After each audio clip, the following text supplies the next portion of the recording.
এই যে আমাদের অসুস্থ রুগী, এখন ওষুধ দিয়ে ভাত দিয়েছি, এখনো কলারটা এই যেটা বানিয়েছি এটা এখনো খোলা হয়নি, কেননা ওইখানটা না মানে যেখানটা অপারেশন করার জন্য চেটে চেটে কামড়ে ফেলছে, ওর জন্য এটা করা হয়নি। এই যে ওষুধ দিয়ে ভাত দিতে হয়েছে, এখন বসে খাওয়াতে হচ্ছে, সব সময় কাছে বসে থাকতে হচ্ছে, মানে ছোট ছেলের মতন।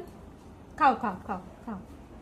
আর প্রচুর রাগ বেড়েছে, গায়ে চাদর ফাদর সব জড়িয়ে দিয়েছি যে, কেন না হলে খুব অসুবিধা হচ্ছে। আর কলারটা এখানে পাওয়া যাচ্ছে না, ভাবছি আজকে একবার দেখবো যদি কলার পাওয়া যায় তাকে কিনে নিয়ে আসবো, কেননা আর রাখতে পারছি না, যত ঘাটা শুকোচ্ছে না দাঁতে করে কামড়ে দিতে যাচ্ছে। দেখা যাক পাওয়া যায় নাকি, কার্জন গেট যাবো একবার। চলো খাইয়ে দিই ওকে, খেয়ে নাও খেয়ে নাও, গুড বাই।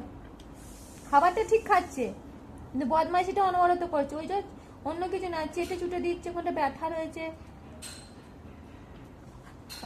ভালো করে খা, ভালো করে ভাতগুলো করে দিচ্ছে।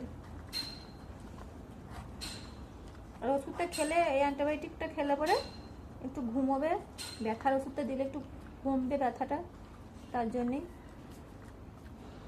অপারেশন করেও কি ঝামেলায় পড়েছি, ডক্টরের কথা শুনে অপারেশন করে দিলাম, ডক্টরের মতামত নিয়ে দিয়ে ব্যাস, এখন এই ঝামেলাটা কি করে যে পোয়াবো নিজেই জানি না।